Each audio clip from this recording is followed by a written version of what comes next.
அஸ்ஸலாமு அலைக்கும் வரமதுல்லாஹி வபர்காதஹு. அம்து சலவாத்துக்குப் பின் இது ரிபா என்ற காணொளி படலத்தின் 6வது பாகத்தின் தொடர்ச்சியாகும். சென்ற பதிவின் இறுதியில் பொருளாதாரத்துறையில் ஃபிரௌன்கள் செய்த அத்துமீறல்கள் என்ன என்பதனை பார்த்து இருந்தோம். இந்த பதிவில் ஃபிரௌன்களின் அத்துமீறல்களை அல்லாஹ் எந்த அமைப்புகளில் சீரமைத்தான் என்பதையும், இந்த சீரமைப்பு படிமுறைகளுக்கு பின்னால் மறைந்துள்ள ஹிக்மத்துகளையும், வட்டி முதலாக தடை செய்யப்பட்ட விதத்தையும் பார்க்கப் போகிறோம். ஃபிரௌன்களும் ஷுஐப் அலைஹிஸ்ஸலாம் அவர்களுடைய காலத்து சந்தை தலைவர்களும் ஷுஐப் அலைஹிஸ்ஸலாம் அவர்கள் வாழ்ந்த மத்யன் என்ற பகுதிக்கும் ஃபிரௌன்களின் அரசாட்சி நடந்த எகிப்து பகுதிக்கும் வெறும் 300 கிலோமீட்டர்கள் தூரம் மட்டும்தான். அப்படியென்றால் ஷுஐப் அலைஹிஸ்ஸலாம் அவர்களுடைய சமுதாயம் அழிந்த வரலாறும் அதற்கான காரணங்களும் இந்த ஃபிரௌன்களுக்கு தெரியாமல் இருக்க எந்தவித வாய்ப்புகளும் இல்லை. ஆனாலும் ஃபிரௌன் வம்சத்தினர் இந்த அல்லாஹ்வின் அழிவின் மூலமாக பாடம் கற்றுக்கொள்ளவில்லை.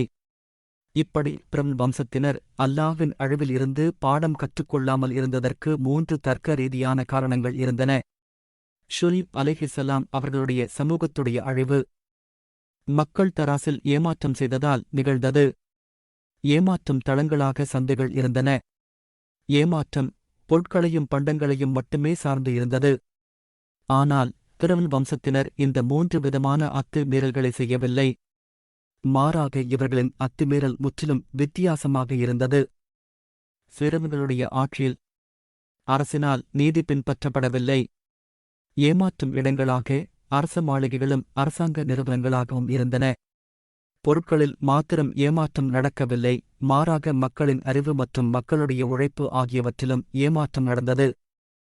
இப்படி மற்ற சமூகங்களைக் கொண்டு படிப்பினை பெறாத ஃபிரௌன் வம்சத்தை சீர்திருத்த அல்லாஹ் மூசா அலைஹிஸ்ஸலாம் அவர்களைத் தேர்ந்தெடுத்தான். மூசா அலைஹிஸ்ஸலாம் அவர்கள் செய்த கொலை. அல்லாஹ் திருக்குரானில் கூறுகின்றான், பகைவனுக்கெதிராக உதவி செய்யுமாறு அவர் கூட்டத்தான் ஒருவன் கோரினான். மூசா அப்பகைவனை ஒரு குத்தினார்.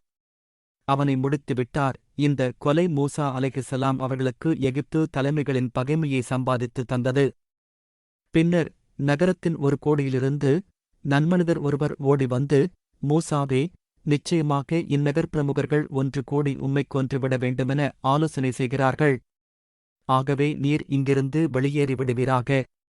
நிச்சயமாக நாம் உம் நன்மையை நாடுபவர்களில் ஒருவனாவேன் என்று கூறினார். இதனை கேள்வியுற்ற மூசா அலைஹிஸ்ஸலாம் 3 விடயங்களை செய்திருக்கலாம், ஆனால் செய்யவில்லை. முதலாவது, ஃபிரௌனிடம் சென்று நடந்த விடயங்களைக் கூறி அபயம் பெற்றிருக்கலாம். இரண்டாவது, ஃபிரௌன் மனைவி மற்றும் நாட்டின் மகாராணி மற்றும் தனது வளர்ப்புத் தாய் ஆசியா நாயகியிடம் உதவி கேட்டிருக்கலாம். மூன்றாவது, தனது தரப்பு நியாயத்தை அரச சபையில் முறையிட்டிருக்கலாம். ஆனால் இவற்றில் எதனையும் மூசா அலைஹிஸ்ஸலாம் அவர்கள் தேர்ந்தெடுக்க விரும்பவில்லை. காரணம், எகிப்தின் மொத்த அக்கிரமமான ஆட்சியையும் மூசா அலைஹிஸ்ஸலாம் அவர்கள் அறிந்திருந்தார்கள். அதனை மனதார வெறுத்தார்கள். இதனாலேயே இப்படி துஆ கேட்டார்கள். என் இறைவா, என் மீது நீ அருள் புரிந்ததன் காரணமாக நான் இனி ஒருபோதும் குற்றவாளிகளுக்கு உதவி செய்பவனாக இருக்க மாட்டேன் என்று கூறினார். இதனால் அவர்கள் நாடு துறப்பதைத் தேர்ந்தெடுத்தார்கள். மத்யனை நோக்கிய பயணம். மூசா அலைஹிஸ்ஸலாம் அவர்கள் எகிப்தில் இருந்து வேறு எந்த இடத்துக்கு வேண்டுமானாலும் சென்றிருக்கலாம். ஆனால் இறை ஏற்பாட்டின் அடிப்படையில் அவர்கள் மத்யனைத் தேர்ந்தெடுத்தார்கள். இந்த மத்யன் எனும் ஊருக்குத்தான் பல தலைமுறையினருக்கு முன்னர் ஷுஐப் அலைஹிஸ்ஸலாம் அவர்கள் ரசூலாக அனுப்பப்பட்டு இருந்தார்கள். ஷுஐப் அலைஹிஸ்ஸலாம் அவர்களை ஏற்காத மக்கள் அழிந்து போனார்கள். ஆனால் ஷுஐப் அலைஹிஸ்ஸலாம் அவர்களைப் பின்பற்றியவர்கள் தொடர்ந்தும் அங்கு வாழ்ந்தார்கள். இந்த நல்லடியார்களின் தலைமுறையினர்தான் மூசா அலைஹிஸ்ஸலாம் அங்கு செல்லும் போது வாழ்ந்து கொண்டு இருந்தார்கள்.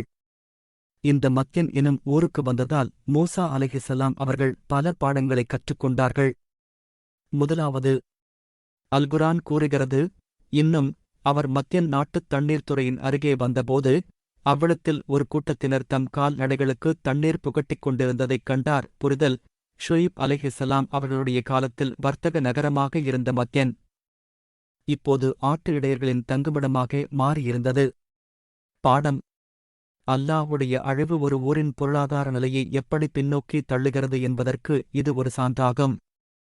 இரண்டாவது, அல்குரான் கூறுகிறது, பெண்கள் இருவர் தங்கள் ஆடுகளுக்கு தண்ணீர் புகட்டாது ஒதுங்கி நின்றதைக் கண்டார். புரிதல்: 2 பெண்கள் ஆண்களுடன் கலக்காது ஒழுக்கம் பேணினார்கள். பாடம்: மத்தியன் மக்களுடைய பொருளாதார நிலை சற்று வீழ்ச்சியுற்று இருந்தாலும் அவர்களுடைய ஒழுக்க மாண்புகள் தூய்மையாக இருந்தன. 3வது, அந்த பெண்களின் தந்தை கூறினார், பயப்படாதீர். அக்கிரமக்கார சமூகத்தாரை விட்டும் நீர் தப்பித்து விட்டீர். புரிதல்: பிறந்ததில் இருந்து அடக்குமுறையை மட்டுமே பார்த்து வளர்ந்த மூசா அலைஹிஸ்ஸலாம் அவர்கள் இப்போது முதல் முறையாக சுதந்திர காற்றை சுவாசிக்கிறார்கள். பாடம்: போலி பிரச்சாரங்கள், அற்பமான அரசியல், நாடு பிடித்தல், மக்களை கட்டுப்படுத்துவது எனும் தூய்மை அற்ற சூழலில் இருந்து தூய்மையான சுதந்திரமான சூழலுக்கு மாறியது சீரான மனித சிந்தனைக்கு சிறந்த தளமாகும். 4வது, அவ்விரு பெண்களில் ஒருவர் கூறினார், என் அருமைத் தந்தையே, நீங்கள் இவரை கூலிக்கு அமர்த்திக் கொள்ளுங்கள். நீங்கள் கூலிக்கு அமர்த்துபவர்களில் நிச்சயமாக இவர் மிகவும் மேலானவர், பலமுள்ளவர், நம்பிக்கையானவர். புரிதல்: அந்த பெண்ணின் இந்த விண்ணப்பம் மத்தியன் வாசிகளின் மக்கள் தொகை குறைவை பிரதிபலிக்கிறது. ஆங்கிலத்தில் இதனை பிரெயின் டிராட் என்பார்கள். பாடம்: அல்லாஹ்வின் தண்டனைக்குப் பின்னர் மிச்சம் இருந்த நல்லவர்கள் மிக சொற்பத் தொகையிலேயே இருந்தார்கள். 5வது, அந்த பெண்களின் தந்தை கூறினார், நீர் எனக்கு 8 ஆண்டுகள் வேலை செய்ய வேண்டும். புரிதல்: இங்கு மூசா அலைஹிஸ்ஸலாம் அவர்கள் முதன் முறையாக தனது காலத்தை முதலீடு செய்கிறார்கள். பாடம் 1. காலம் என்பது பணத்துக்கு பதிலாக பயன்படுத்தப்படலாம். பாடம் 2. அதாவது, இந்த காலக்கணக்கில் நியாயம் இல்லாமல் அதிகப்படுத்துவது ஒருவருக்கு செய்யும் அநியாயம் ஆகும். பாடம் 3. இந்த மனித காலத்தை முதலீடாக்குவது மூலமே பிறவன்கள் பனி இஸ்ராயேலின் மக்களை சுரண்டுகிறார்கள். இப்போது புரிந்து கொண்டீர்களா? அல்லாஹ்வின் வழிகாட்டலின் அடிப்படையில் மத்தியனை நோக்கி ஏன் மூசா அலைஹிஸ்ஸலாம் அவர்கள் பயணப்பட்டார்கள் என்பதனை. மூசா அலைஹிஸ்ஸலாம் அவர்களின் மூலம் பிறவனுக்கு அல்லாஹ் கற்பித்த பொருளாதார பாடங்கள். முதலாவது, மூசா அலைஹிஸ்ஸலாம் அவர்கள் பிறவனுக்கு கூறினார், பனு இஸ்ராயேல்களை எங்களுடன் அனுப்பிவிடு. மேலும் அவர்களை வேதனைப்படுத்தாதே. பாடம் 1. மக்களின் நேரத்தை நியாயமற்ற முறையில் பாவிப்பது தராசில் செய்யப்படும் அநியாயமாகும். பாடம் 2.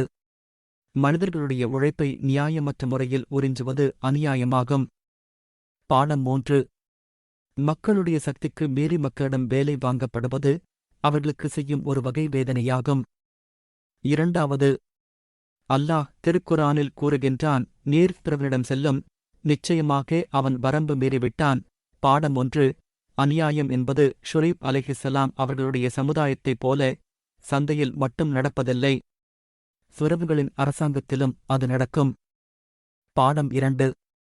ஃபிரவுன் தனது அரசாங்கத்தை பொருட்களை பதுக்குவதிலும் மக்களின் உழைப்பை சூறையாடுவதிலும் பயன்படுத்தியிருந்தான். இந்த செயல்கள் அரசாங்கம் செய்யும் அநியாயத்துக்கு போதுமான சான்றுகளாகும். 3வது, அல்லாஹ் திருக்குரானில் கூறுகின்றான், நாம் பிறருடைய கூட்டத்தாரை பஞ்சம் பிடிக்கச் செய்து விவசாயப் பலன்களைக் குறைத்து தண்டித்தோம், அவர்கள் நல்லுணர்வு பெறுவதற்காக. பாடம் 1.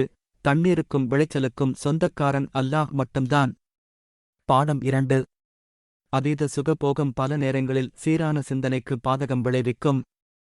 4வது, அல்லாஹ் திருக்குரானில் கூறுகின்றான், ஆகவே அவர்கள் மீது கனமழையும் வெட்டுக்கிளியையும் பேனையும் தவளைகளையும் இரத்தத்தையும் தெளிவான அத்தாட்சிகளாக ஒன்றன்பின் ஒன்றாக அனுப்பி வைத்தோம்.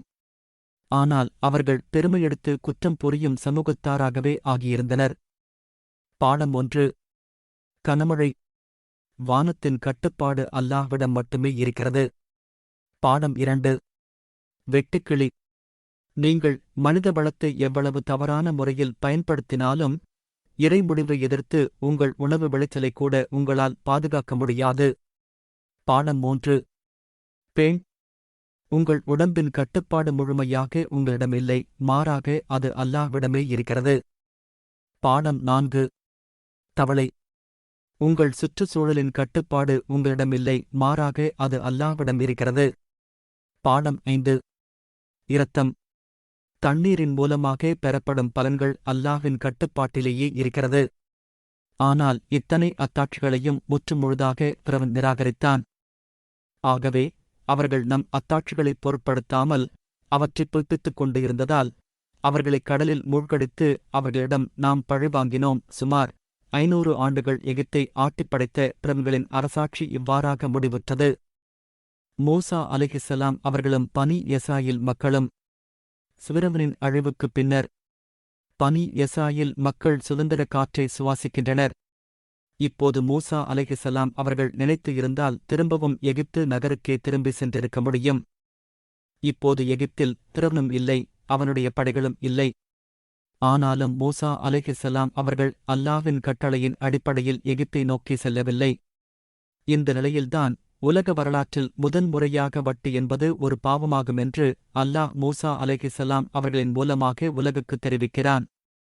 இதனை அல்லாஹ் திருக்குரானில் கூறுகையில், வட்டி வாங்குவது யூதர்களான அவர்களுக்கு தடை செய்யப்பட்டிருந்தும் அவர்கள் அதை வாங்கி வந்ததன் காரணமாக என்று கூறுகிறான்.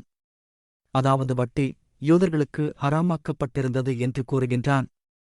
மூசா அலைஹிஸ்ஸலாம் அவர்களுக்கு இறக்கப்பட்ட தௌராத்தில் இப்படி இருக்கிறது: என் ஜனங்களில் ஏழைகளாக இருக்கிற ஒருவனுக்கு நீ கடன் கொடுத்தால் அவனிடம் வட்டிக்கு கடன் கொடுப்பவனைப் போல நடந்து கொள்ளாதே, அவனிடம் வட்டி வாங்காதே.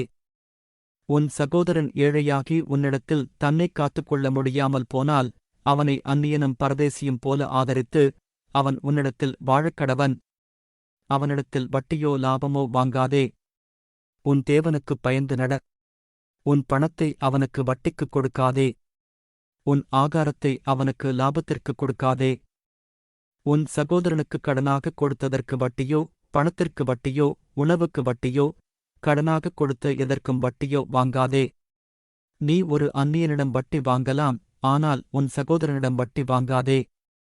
இதிலிருந்து அல்லாஹ்வின் வழிகாட்டுதலின் அடிப்படையில் மூசா அலைஹிஸ்ஸலாம் அவர்கள் தடை செய்த இந்த வட்டியின் மீதான தடை 2 குறைபாடுகளை தன்னுள்ளே கொண்டிருந்தது.